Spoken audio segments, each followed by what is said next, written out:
नमामि श्रीमत्मीरा अरविंदो मंचासीन तथा मंच तले उपस्थित थिबा सम्मानस्पद समस्त भाई अपा रेनेसां शब्दर जो भली भाव इठारे व्युत्पत्ति करागला व्याख्या करागला अनुवाद करागला एवं शेष धरणी भाई जमती कले बसिक गोटे कथा मु भावुली जे सबु बेले शब्दानुवाद यथेष्ट हुए नाही भावानुवाद यथेष्ट गुरुत्व बहन करे एवं रेनेसां शब्दानुवाद न करी से भावानुवाद करिसंती नव जागरण को पुनर्जागरण को से महाजागरण कहिसंती कारण माँ एवं श्री अरविंद होचंती महाअवतार तांकर अवतरण होची महाअवतरण तांकर आविर्भाव होची महाआविर्भाव तेणु जो जागरण कथा प्रभु कहले 1918 मसीह 1921 मसीहा भितर ताहा हेउची महाजागरण प्रकृत में यह एक आध्यात्मिक सत्य को एवं आध्यात्मिक तत्व को बहन करुछि आउ किछिटा तथ्य जति को संग्रह करिछि nothing is new self finding किछि नुह थिला कथा सब संग्रह कराइछि आमे जो कथाटी आलोचना करूछु the foundation of the Indian culture भारतीय संस्कृतिर आधार आज आम देखिए दुईटी एसेविशियल जोटा रही श्री अरविंदर जन्म शतवार्षिकी जो संग्रह से जोटा 14 नंबर वॉल्यूम सेटा होचे the foundation of the Indian culture परवर्ती समय जो CWSA ही गला CWSA complete works of Sri Aurobindo से वॉल्यूम 20 ना है the renaissance in India and other essays on Indian culture ता भितर फाउंडेशन ऑफ इंडियन कल्चर रे जहाँ सब रही एसेज गुड़ाक यही ग्रंथ भी रही नाम परिवर्तन होवार पश्चात हुए तो एक कारण आम खोजी पाइबा हुए तो कारण ये जो 20 नंबर वॉल्यूम जो पब्लिशर्स नोट अच्छी प्रकाशकर जो मंतव्य अच्छी से प्रकाशकर मंतव्य से लिखुंट जे the foundation of the Indian culture this title to a book is not given by Shri Aurobindo यही टाइटल श्री अरविंद दे नहांती 1953 मसीह श्री अरविंदर से जो एसेज गुड़ी को लेकर प्रथमे प्रकाशित है गोटे पुस्तकाकार रे न्यूयॉर्क रे दि श्री अरविंद लाइब्रेरी बोलिक न्यूयॉर्क रे गोटे अनुष्ठान ताको प्रकाश कला और से अनुष्ठान तार ना देछि foundation of the Indian culture और 1953 बेलू श्री अरविंद नहांती तेणु तार शीर्षक उपरे कहीं से बहीटीर शीर्षक उपरे कहीं प्रतिवाद करवा स्वर उठेबार कौन प्रकार हुए तो नथिबो परवर्ती समय हुए तो आश्रम ट्रस्टी माने विचार करेंगे जेहेतु ये नाटी प्रकृत श्री अरविंदर नुह तेणु से गोटे न रहीक तार किसी ना बदला जाओ हुए तो कथा कहूँ मुझे पूरा अनुमान रे कहूँ एवं ना ही गला जोटा श्री अरविंद लिखी renaissance in India and essays on Indian culture ता भीतर फाउंडेशन ऑफ इंडियन कल्चर भारतीय संस्कृतिर आधार एवं से कथा को लेकर भी श्री अरविंद चमत्कार भाव में कहते बईटी कहीं प्रकाशित हो पारा ना तांको समय से पब्लिशर्स नोट रे जो कथा कहूँ कहूँ श्री अरविंद कहते जो पचरा गला जे when its publication was propose to him in 1949 1949 से सबूक रचना संग्रह को लेकर गोटे पुस्तकाकार प्रकाशित करने कहला भवेश भाई आगु कहते जो 4टी आम प्रबंध द रेनेसां इन इंडिया 1 2 3 4 यहाँ सब 1920 मसीह आर्य पत्रिका प्रकाशित होता अगस्ट टू नवेम्बर 1918 भितर तापर 1920 मसीह एक बुकलेट हिसाब से प्रकाशित होता बाकी सब is India civilised defence of Indian culture बाकी जहाँ सब लिखिले जोटा ये ग्रंथ सन्निवेशी देती ताकू प्रकाशित करने जो श्री अरविंद को कहगला 1949 मसीह श्री अरविंद तार उत्तर दौरान the defence of Indian culture is an unfinished book यह एक असंपूर्ण पुस्तक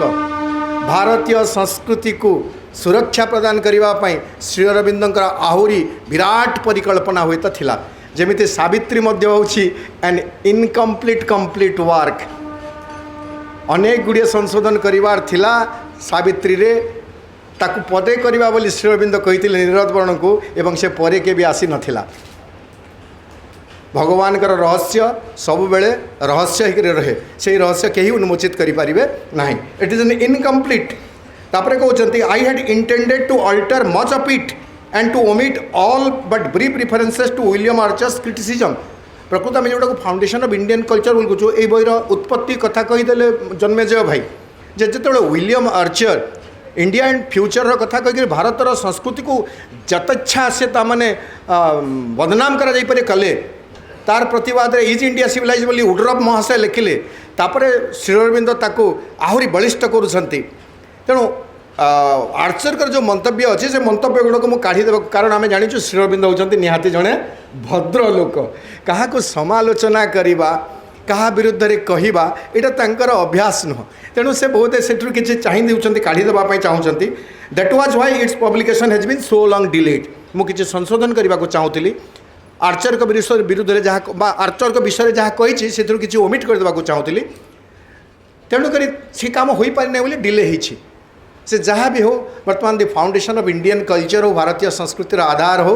बा the renaissance in India and essays on Indian culture यही ग्रंथटी बोधे आज अधिवेशन पर मो पर आउ जड़े वक्ता अच्छा से आलोचना कलापर बोधे फाउंडेशन ऑफ इंडियन कल्चर समाप्त हो फाउंडेशन ऑफ इंडियन कल्चर बा the renaissance in India CWSA 20 बोल आम जोटा कहूँ बर्तमान आम देखा जे ये जो 4टी पैराग्राफ दि जाए Indian renaissance part 1 part 2 part 3 part 4 basically आम आज 2 3 4 4 शेष पर्याय को आम पहुँचीचु एठारे पैराग्राफ 4 5 6 7 तापर को आउ 3टी पैराग्राफ बोधे अच्छे ये कथा जो कहुई एठारे श्री अरविंद चमत्कार भाव जीवन जोटा यथार्थ मूल्यबोध रही जीवन जो यथार्थ सार्थकता रही समाज हो सामाजिक व्यवस्था हो राजनैतिक संरचना हो विज्ञान उत्कर्ष साधन हो दर्शनर महा आडंबर व्याख्या हो कला संस्कृतिर निखुण निपुण अभिव्यक्ति हो ये सबूर मूलभित्ति कौन हेबा उचित आज पर्यंत मनुष्य यहाँ कौ दृष्टिकोण में देखी एवं यार असल मूलभित्ति कौन हेबा उचित ताकू सुंदर भाव में श्री अरविंद व्याख्या करुँच गोटे नुआ शब्द व्यवहार करुँच शेष आड़ को से शेष शब्दटी को आगरू मु कहीदेक आलोचना को आरंभ करेंगे कहते स्पिरिचुअल कल्चर एक अध्यात्म संस्कृति कल्चर हूँ गोटे ऑल इनक्लूसिव सर्वसमावेशी गोटे कौन सी जिनस को से बाद दिए ना तेणु मनीष जो सबू दिग सहित मनीषर जीवनचर्या जो सबू दिग गुड़िक सहित जोड़ी होकर अच्छी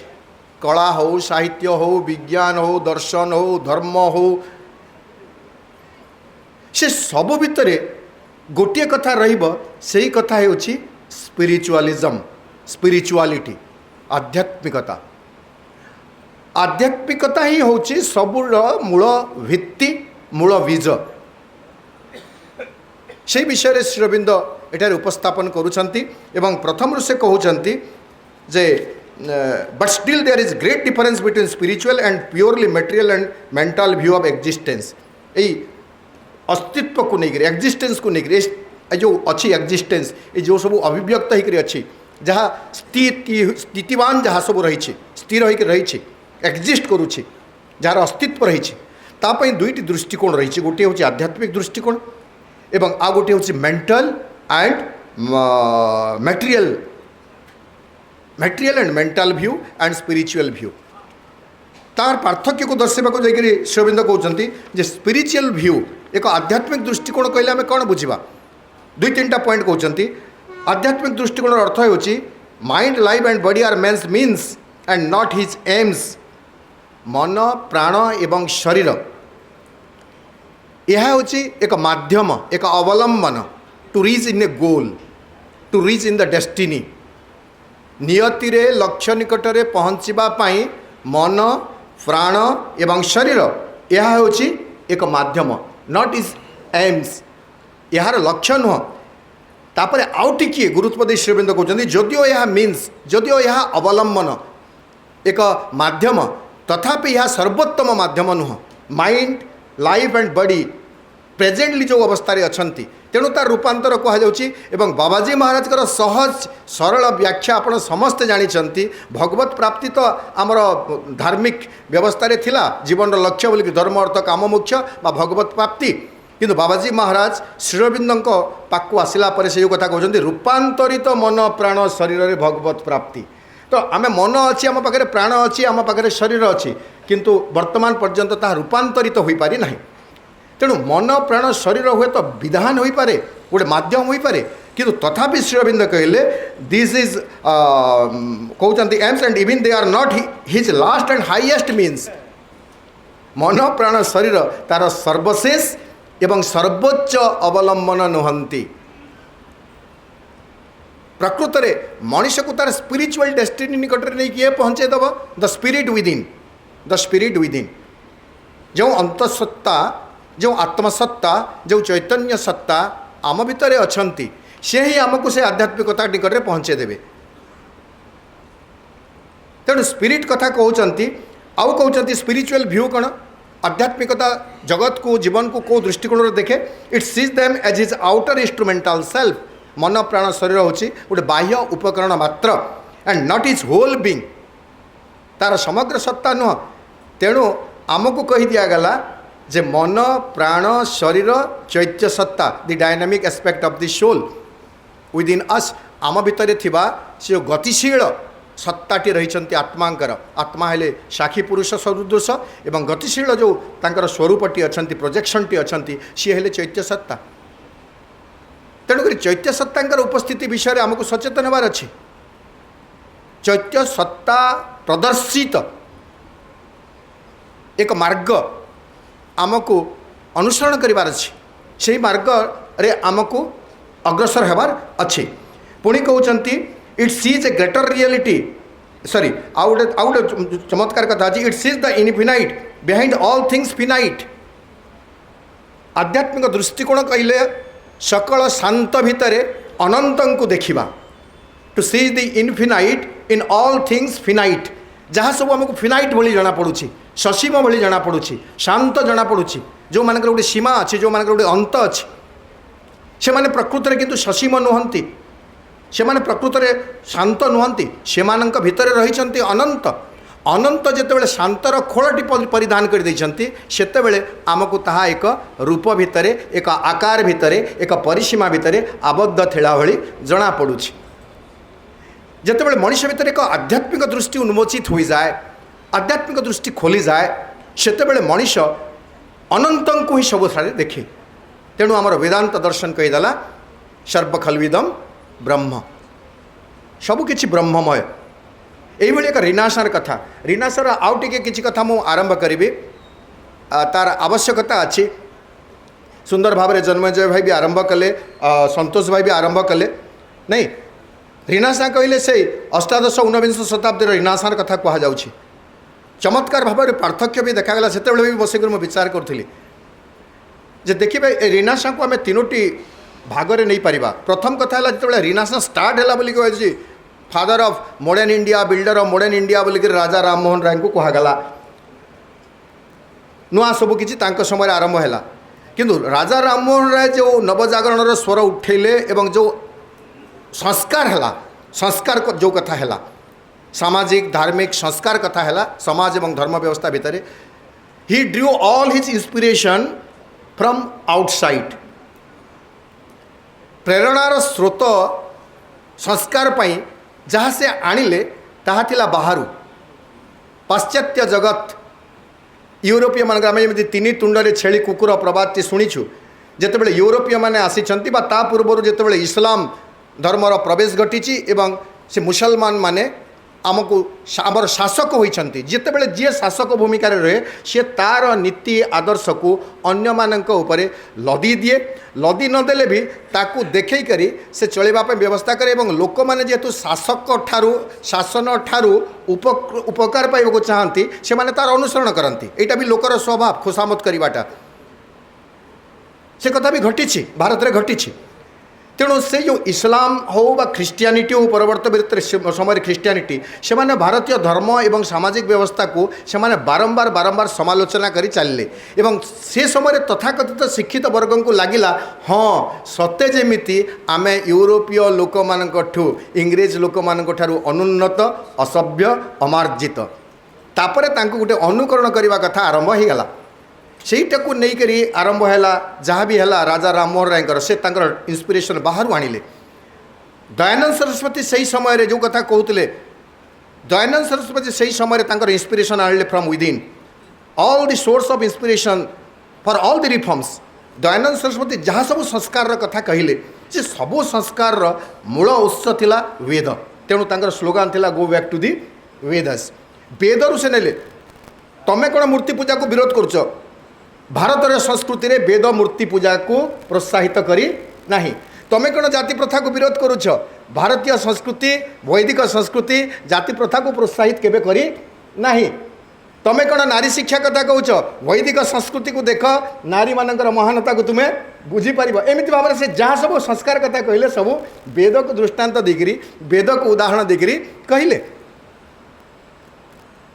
तापरे आउ गोटे अपूर्व कथा प्रकृति में कले रामकृष्ण परमहंस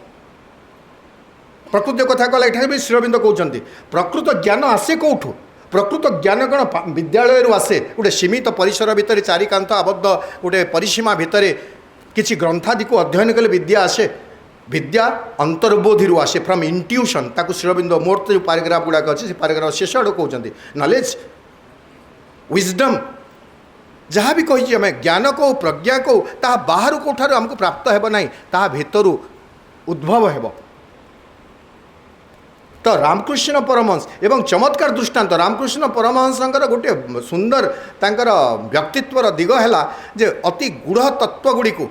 अति सहज भाव में दृष्टांत दे बुझे देते से जो कथा है मूर्ति पूजा विरोध कथा को लेकर आम जब कहवा जिते समस्त मूर्ति पूजा विरोध कहले एपरिक स्वामी दयानंद सरस्वती भी मूर्ति पूजा को विरोध कले भारतीय वैदिक संस्कृति को देकर दुहाई देकर मूर्ति पूजा को विरोध तो कले किंतु तथापि भारतीय संस्कृति भारतीय परंपरा रे मूर्ति पूजा अच्छी आपन जमी कहले सबकि गोटे हूँ तत्कालीन गोटे व्यवस्था अनुसार गोटे व्यवस्था सृष्टि हुए मूर्ति पूजार आवश्यकता अच्छी ना नहीं मूर्ति को पूजा करा जाय पारिबो ना नहीं जदि मूर्ति को पूजा करा न जाय पारे ताले श्रीअरविंद निजे नर्मदा नदी कूल चांडोल